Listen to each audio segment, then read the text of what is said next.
welcome to Laser Focus. This is the deep dive pop culture podcast from Nerdist. My name's Kyle Anderson. Thank you for listening. Folks, this week is another one of my solo, countdown numbered list episodes. And it's something that I'm really excited to get into because I don't know if all of you know this, but I am a man-child. And nothing says man-child more than talking about cartoons from their youth. And I was talking to Adam Murray, friend of the show, about one of our favorite cartoons, which just so happened to be 30 years old this year.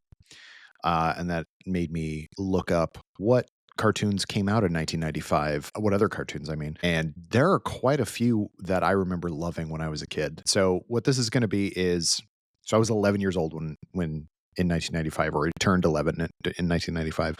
So that was like prime, right at, I guess, I was a few years away from being nominally too old to watch cartoons, although I'd never stopped. But this was like right in the sweet spot, and a lot of cartoons that I remember loving came out that year. And so we're going to talk about my 10 favorite ones, or 10 ones that I remember the fondest, or whatever, in no particular order. But before we get into that, I just want to give everyone an update and a reminder, or whatever, that during the season of Andor, we are going to be doing weekly episodes about that week's Andor. So every week they're going to be dropping 3 episodes of Andor for a month, so 12 episodes total, 4 weeks. And so that's going to be basically from April 24th is going to be our first episode. And a fun little, treat, I guess. We're going to, those will also be available with actual video on YouTube on the Monday following. So if you actually want to watch us talk about these episodes, or if you are going to take a little while to catch up and don't want to listen to it right away, you can go ahead and watch those on YouTube. It's something we're trying out with Andor. And if we get a good response, maybe there will be more video laser focusi. You can, of course, listen to the audio just on YouTube normally, but this is going to be something that we do for Andor. And again, with cameras on, all that stuff. If that's something you're excited about, then God bless you.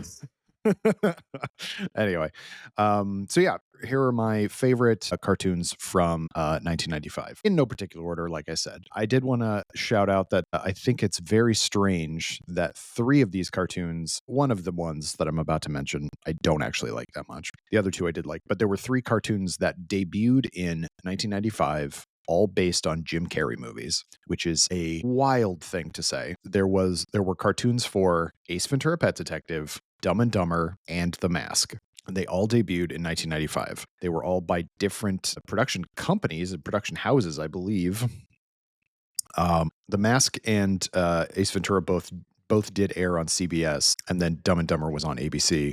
Dumb and Dumber only lasted the 1 season of 13 episodes. It's because it wasn't funny or good. It did have Matt Frewer as Lloyd Christmas and Bill Fagerbakke, who most people would know as Patrick from SpongeBob, as Harry. And that's kind of the only thing it had going for it. The art style was gross. It just wasn't a very good show. Ace Ventura: Pet Detective was a fairly silly show. One of the writers on the show was, in fact, Seth MacFarlane, who would go on to do, I don't know, something else. Something. I couldn't tell you what. That's a joke, of course. He's very, very famous. But I remember watching that one a bit. I think it is kind of silly and fun, but for whatever reason, it kind of didn't vibe with me as much as The Mask, which I watched. That was one of my shows. It was a delight to get to meet Rob Paulson a few years ago when he was doing Talkin' Tunes here at Nerdist. And I actually met Rob when I was, 8 years old, something like that.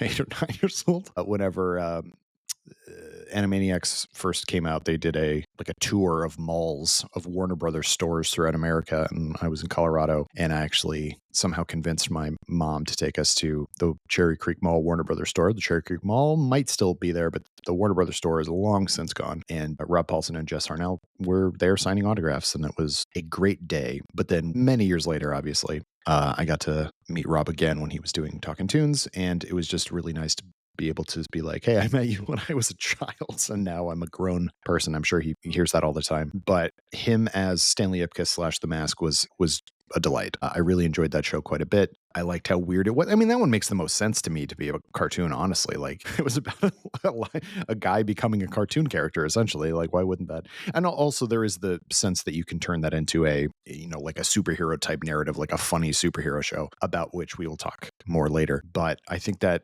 which is very funny to me because, like, the cartoon is very, very for kids. The movie, The Mask, was not quite for kids. There was a lot of kind of sexual innuendo and violence in it. I still watched it. It was still a movie I loved when I was a kid. But then, of course, knowing that it was based on a very dark comic book series, which was especially not for children, I think is very funny. There were layers and layers of removal. You know, there's a long history of turning R-rated movies into kids cartoons, especially in the late 80s. You had a Rambo cartoon, you had a RoboCop cartoon. I don't think there was a Terminator cartoon, but there was definitely like a Swamp Thing. There was Toxic Avengers, you know, it was Toxic Crusaders, but they did that stuff a lot. But I do think that also it was funny about the Mask cartoon is that, so in the movie, as you might remember, the reporter Peggy Brandt was the one that you thought was going to be nice, you know, and sweet and like Stanley. And then she turns out to be horrible and sells him out or whatever. And then it's the, you know, the voluptuous vixen Tina Carlisle, played by a young Cameron Diaz, who got to be the, you know, the love interest in it. But in the show, Tina's not there at all, and Peggy Brandt is like the main female character on the show. They did some weird stuff. They did keep the Lieutenant Calloway and Detective Doyle from the movie, who were maybe my least favorite part of the show. But yeah, so that was a very fun cartoon that I remember loving, and that one did last the longest. That one lasted for 54 episodes. Ace Ventura lasted 41 episodes, and the aforementioned Dumb and Dumber only lasted 13. There was a crossover between The Mask and Ace Ventura, which is, you know, I guess fun for some of us. On the Ace Ventura series, there was a crossover with The Mask, and Rob Paulsen came in to play Stanley Ipkiss / The Mask opposite Michael Hall, who did the voice of Ace Ventura. Enjoyable enough shows all, but it was just a very interesting snapshot of the career of Jim Carrey at the time, that basically not his first three movies, but three big hits in a row all got turned into Saturday morning cartoons, and you know, to varying degrees of success. But, you know, also in 95 he played the Riddler. I want to do a whole episode about Batman Forever at some point, because that is low-key my favorite Batman movie. I have a huge history with that movie, and obviously we just lost Val Kilmer, who I think is an underrated Batman. That's a tease, I guess, for a future episode. So those are three cartoons, two of which I enjoyed. I also want to kind of shout out that this cartoon, which I don't even know if people remember, so obviously everyone remembers, not everyone, obviously people remember Space Ghost Coast to Coast, which of course, you know, was on TBS, started on TBS and then went to Cartoon Network, or maybe it was the other way around, but they basically took existing footage of Space Ghost, the cartoon from the 60s, and, you know, redubbed it and made it a talk show, and it was very silly. Well, and that was started in 1994, and then in 1995, they took the three leads of that show, which were Space Ghost, Zorak, I guess not the three leads. Ultar was not involved in this show, but they did take Brack, who is the low-key favorite from occasional episodes of Space Ghost Coast to Coast, and they did a show called Cartoon Planet, which was just the three of them being silly, and then there would be weird cutaways to other, you know, just whatever TBS owned at the time. Turner had a lot of access to things.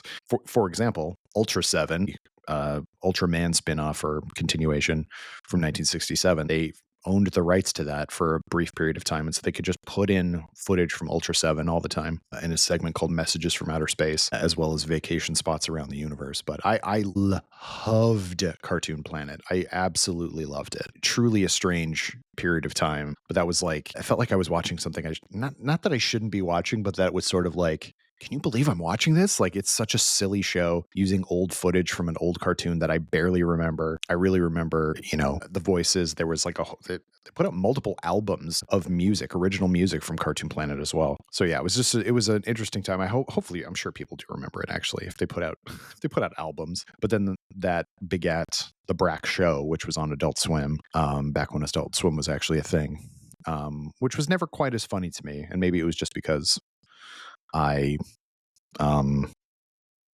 was young. You know, I was 11 years old when it started. I can't even remember when the first time I watched it. I was actually kind of surprised to see that it started in 1995, because I don't even remember being that young when I started watching it, but I must have been. But initial run went until 1998. But boy, do I remember just adoring that show, doing all the voices myself in my room. Not unlike this. I used to record myself completely by myself, not talking to anybody else. I had friends. I promise I did. But yeah, so Cartoon Planet. I think you can find some of them online to watch somewhere, like, people who've taped it on. I used to have a bunch taped, but those tapes are long gone. But because of kind of the same thing with Muppet Babies, which used a lot of clips and footage from other things, like as soon as Turner no longer had the rights to some of that stuff, namely Ultra 7, but a bunch of the other shows as well, they can't do anything with those shows anymore because they use that footage. So it's become lost media to a certain degree. I think it's been archived a little bit on YouTube, but sadly there will never be like a DVD or Blu-ray release of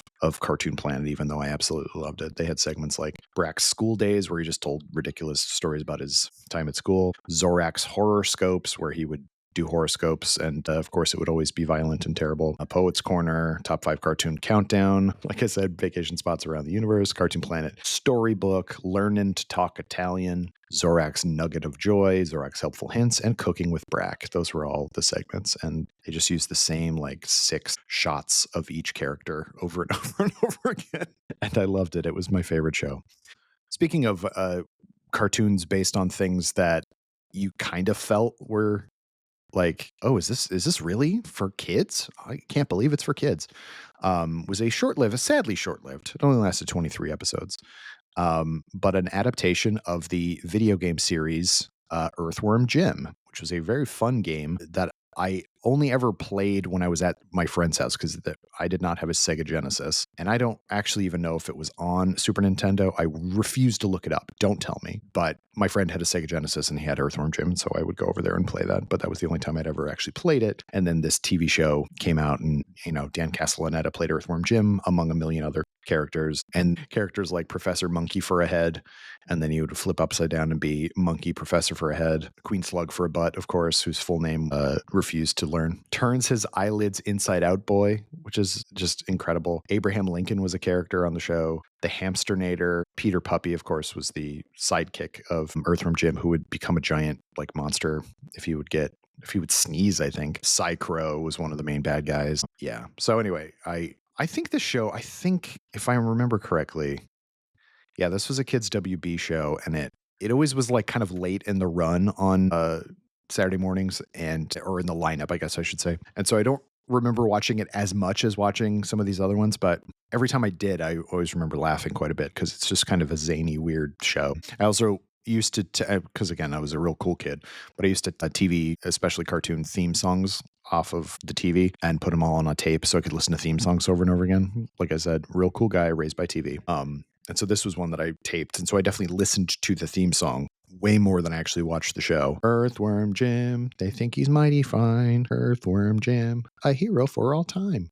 Do I have the rights for that? I don't know.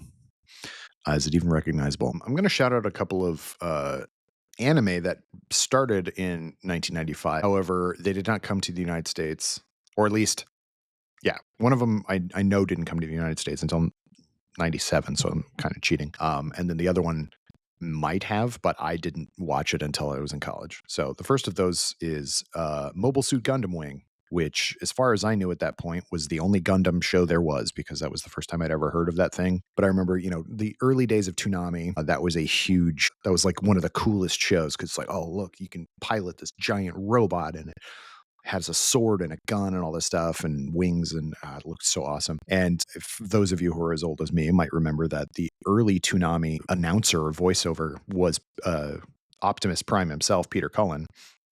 And so it would be like, Mobile Suit Gundam Wing. It sounded so cool. Nothing sounded as cool as that. I have almost no memory of the actual show because I never watched it again, but I definitely remember watching it and seeing because of the promos were so cool. And I was like, what is this? And then of course there were toys for Gundam Wing and everything like that. Little did I know that Gundam Wing was sort of an outlier in the Gundam series. And it was, beloved, but definitely not part of the main. There are videos and videos on YouTube about setting the Gundam series in like proper continuity, and I truly can't wrap my head around it. I just watch a series and enjoy it or not. But I love the design of all the characters and the robots in that, and that was a huge thing. The other one, the one that I didn't watch until I was in college, was Neon Genesis Evangelion, which is, I don't need to tell you maybe the best anime series ever. Like obviously there are other really good ones. Love Cowboy Bebop, might be my favorite anime ever, but friggin' it's Neon Genesis, man. Like it's that, and thankfully, like my roommate, my college roommate, and who's still one of my best friends, was a huge Ava head and knew all about it, read a bunch about it, and had written a bunch about it in college. And so he kind of was like, he gave me all the proper context for watching it. But it was one of those things where he's like, I'm going to watch this again. If you would like to watch with me, I think you would enjoy it. And boy, I mean, it's a mind job. What is that movie? Who says that? What a mind. Oh, it's The Matrix. But just the fact, it's a mecha show, but it's so, I mean, whatever. It's philosophical, it's biblical, it's got all this stuff going on. And then famously it ended. They ran out of money and had to wrap it up in a really weird way. And basically Hideaki Anno has been spending the next 30 years basically kind of redoing Ava because it just won't go away. But I didn't know who he was. I didn't know any of that stuff going in. It was just a show that had an incredible theme song and then ended with Fly Me to the Moon.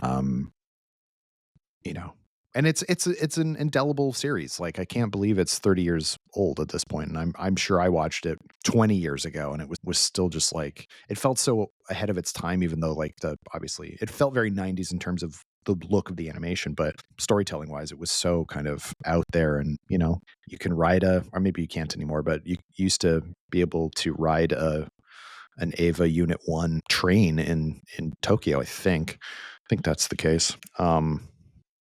I love that stuff, man. It's such a good show. I am still like, my heart is with the original English voice cast because that's the way I used. Okay, this is very off topic, but it took me a really long time to get on board with watching subtitled cartoons because I'm an idiot. No, because it's just like, well, they're not actually talking. So it doesn't, you know what I mean? It's not like watching a live action person dubbed, where you can go, okay, they're dubbed and it's weird and they have to match the mouth movements and stuff like that. It's like animation, you can just put in any language. You can put in anything. That's what Cartoon Planet was. Like you can just put in anything. It doesn't need to be. And so at the time I was sort of just like, I don't want to read cartoons, basically, is where I was at. Now, obviously, I understand that there's a cultural significance to hearing the original language and all this stuff. I'm not a troglodyte in that sense, but that was at the time. So, but anyway, when Ava came back, it's on Netflix and stuff like that, I could not wrap my head around either the original or sorry, the new dubbed version or the new subtitled version, because it's like, well, that's not what they say. I'd gotten so used to the original version that I completely couldn't get on board. And so that's why when the Blu-ray came out and there was the original dub track, I was like, well, that's what I'm listening to now until the end of time. And that's just the way nostalgia works, I think. You want the thing that you grew up with. And I was in my early 20s when that happened. But yeah, so those are, obviously Ava's a better show.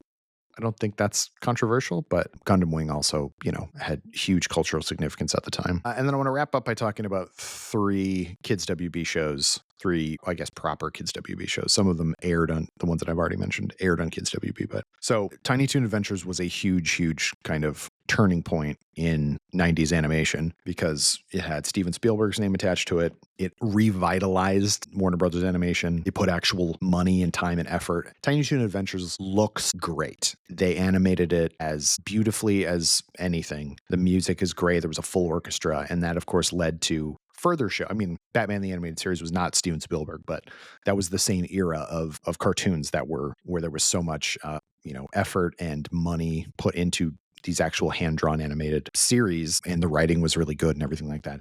So then, of course, you had Animaniacs, the aforementioned Animaniacs, which I still think is super funny. Not the remake version. I don't really like that one, I have to say. But then in 1995, we got 3 series that all premiered that were, it was kind of just like, hey, we're Warner Brothers Animation and we make cartoons and this is what we do. So the first of those is a spin-off of Animaniacs, of course, Pinky and the Brain. Pinky and the Brain was so popular, easily far and away the most popular segment outside of the Warner Brothers and their sister Dot on Animaniacs, and so they rightly got their own spin-off. In a lot of ways, still more culturally relevant than Animaniacs itself, I think, might be. Same thing we do every night, Pinky, try to take over the world. Maurice LaMarche iconic. I knew there was a whole episode of, I think it was on Animaniacs, but there was a Pinky and the Brain segment that was literally just, they did the, I don't know, studio audio of Orson Welles recording voiceover, and they just made it Brain. And it's like almost verbatim with the exception of swearing. It's incredible. But, you know, like there are so many different weird things you can do with Pinky and the Brain that I feel like they realized that they could just kind of go hog wild with it, and so they did. And there were 65 episodes, which is like the bare minimum for syndication at the time, but this was a Saturday morning cartoon, so it was over the course of 4 seasons, and it was a fun show. This I definitely didn't watch it through its full 4 seasons. I was sort of over the, I don't know, the hype of Pinky and the Brain. I also don't think Animaniacs was as good after Pinky and the Brain left. I think the animation style changed a bit. It was a little less zany, but I mean, that's splitting hairs for sure. The second of these big premieres was the Sylvester and Tweety Mysteries, which I think is a fascinating show. It lasted 52 episodes, so not quite as long, but over a greater span of time. Pinky and the Brain went from 95 to 98, and Sylvester and Tweety Mysteries went from 95 to 2000, but had fewer episodes, mostly because the second season had only 8 episodes, and then the last season had 5 episodes, the first of which aired in 1999, and the last of which aired in 2002. What a strange thing to learn. But basically that was a genius idea, truly a genius idea. Let's have Sylvester, Tweety, and the bulldog Hector help Granny, who's basically the Miss Marple type, solve these mysteries. I think that's such a fun idea. You know, the fact that it's these characters from old Looney Tunes, I think is really fun. I love that they actually got June Foray, who was Granny way back in the 80s or whatever, or 40, whenever Granny first started. But anyway, an original Looney Tunes voice actor back. You know, she played Rocky the Flying Squirrel, and Natasha in Bullwinkle and all this stuff, and just a legend, truly a legend. And then, you know, basically like throughout the course of the series, they would run into all these other, you know, Looney Tunes characters who would, you know, pop in and out and just kind of make things more fun. But I just love that idea. I love the idea of them, you know, her having to solve mysteries and everything like that. And it was, you know, it was a good premise for a TV show, I will say. And I remember having a really good time with it. And then of course the last one, which is still one of the funniest cartoons I've ever watched. And this was the cartoon that Adam and I were quoting to each other this very morning, Freakazoid, which only lasted 24 episodes, but what a grand 24 episodes those were. I cannot say enough good things about Freakazoid and how much it has permeated my, I don't even know what, like my identity, my comedic sensibilities. You know, infamously, this was supposed to be just a straight up kind of superhero show. Bruce Timm and Paul Dini came up with like the original concept, and they did in fact rip off Mike Allred's Mad Men in the original design. But eventually they were like, well, let's turn it into a silly show. So it's a superhero show, but very comedic, way over the top, when Dexter Douglas, the dorky lead, series of unfortunate events, gets zapped into cyberspace, comes out as this superhero named Freakazoid, who is super cool, but also a lunatic, and voiced by Paul Rugg, not Paul Rudd, Paul Rugg, who did a lot of kids' TV voices and writing, and would do Jerry Lewis impressions and stuff like that. And I thought the show was so funny. Ed Asner was on it as Sergeant Cosgrove. There were, you know, Craig Ferguson, a pre-fame Craig Ferguson, played the overly Scottish mentor to Freakazoid, who is Roddy McStew, Freakazoid's mute butler Ingmar, who would try to get his attention, but he can't speak because he was mute. And so Freakazoid would just go, "Speak up, Ingmar. He's mute," you know. And then of course there were bad guys, and it was sort of a riff on Batman's kind of rogues gallery. But the main enemy, I guess, if there was such a thing, was the Lobe, voiced by the great David Warner, who was an evil genius, and his head was a giant brain. And Freakazoid would often scold him after foiling his plan, which was really funny. Cobra Queen, voiced by Tress MacNeille. Cave Guy, who was an erudite kind of Mr. Howell-inspired bad guy, but he was a big giant caveman, voiced by Jeff Bennett. Longhorn, who was a criminal who turned into a humanoid Texas Longhorn via plastic surgery, voiced by Maurice LaMarche. And then Candlejack, again voiced by Jeff Bennett, who is sort of the Scarecrow, but different. Jeepers was this very strange person who could turn gophers into gold with a magic watch. Invisibo, a mummy who for some reason was invisible. I'm literally just reading a list and laughing. Arms Akimbo, who was he sells Oops Insurance, who was he was an arm model whose arms got stuck on his hips. And then of course you had the coup de grace of characters, Armando Gutierrez, voiced by Ricardo Montalban, who was so funny. Laugh with me, Jocko. Laugh with me is such a funny thing to say. And Freakazoid continually calls him a weenie. And then he would go, I am not a weenie. You are the weenie, which my brother and I would continually say to each other still to this day. And then there were just other segments where Lord Bravery, which was this sort of like John Cleese inspired character who was a superhero who never got anything going. The Huntsman, both of those were Jeff Bennett impersonating other people, but the Huntsman was like a Robin Hood character who they never actually needed. There was the Lawn Gnomes, which was like gargoyles. There was Toby Danger, which literally was just like, let's do Johnny Quest, but not. And then there was a couple of things which do not hold up, which I will not mention here, but they would always say, also starring Weena McCater as the Hopping Woman, which is just a silly thing to say. This show is so funny. I wish it lasted for longer. I want to go watch it right now. I have them on DVD, but it's one of the best. It's one of the best cartoons of all time, and I was really pleased to see that it was had an anniversary that I could actually talk about. These were my favorite cartoons that debuted in 1995. I would love to hear what your favorites were, and you can get a hold of me nowhere. But you can follow me on Letterboxd, Kyle_Anderson. And folks, get ready. Next week, we will have an episode about Daredevil, Born Again, before we jump into our Andor coverage. So I'm really excited. Hope everyone enjoys that. Thanks for listening. As always, I've been Kyle Anderson. Join me again next week on Laser Focus when my guest will be a different person. Goodbye. Laser Focus is a production of Nerdist Industries and Legendary Digital Networks.